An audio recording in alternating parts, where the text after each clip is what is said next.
when you're running a startup, it's like a lot of things are hard, and then there's some easy things, and then there's some things that are impossible, like they're not possible.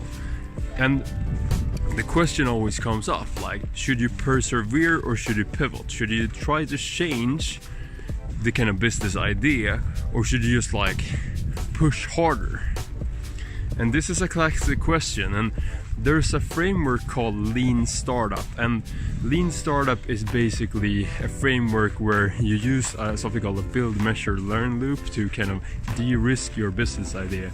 So what you do is that you make a sketch of the business idea you have, like the revenue sources, the costs, you know, the channels that you will be marketing your product with, your unique value proposition, all those things, like the important things to start a business, like how you will sell the product and all that stuff, what kind of problem you want to solve. And then you de-risk the business idea by testing things that are risky in the business idea. For instance, if you think that, you know, you might not be completely sure that the problem that you're trying to solve is the real problem for the customer, like you go out and ask, you know, the customers about that particular problem. So the question comes up, like, you know, you can change your business a lot in this process, but what should be, you know, like stable over time?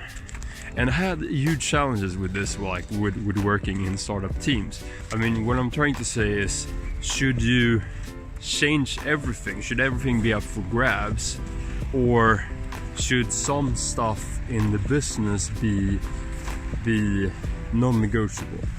It's not reasonable to like have, you know, a vision, of course, that is, you know, that is not stable, that is like changing every week, because the vision is like something that will take years and decades, and you know, maybe you will never reach your vision. Your vision is like this North Star that you're just like moving towards every single week or day. By clearing out the vision and the values, I think the cooperation can be a bit more clear. It becomes more clear about what are the things that we should actually try to change in the business, and what are the things that we're like, that we don't want to change, because then we're basically a different company. And there's a great Harvard Business Review article that I will leave a link to. So in this Harvard Business Review article, they divide the vision and the core values of the companies in two parts: core ideology and vision. And the ideology part is like 3 to 5 core values that everyone in the founding team and the company believes in. So the way that you can work towards these 3 to 5 values is that everyone writes down 3 to 5 values on a piece of paper, and then you kind of discuss what everyone wrote down. And the second part of the core ideology is answering the question, why do we exist? The answer to that question is like the reason to creating the company in the first place. And the second part is the envisioned future. And the envisioned future is 2 parts. One part is a BHAG, a big hairy goal that you have for the company.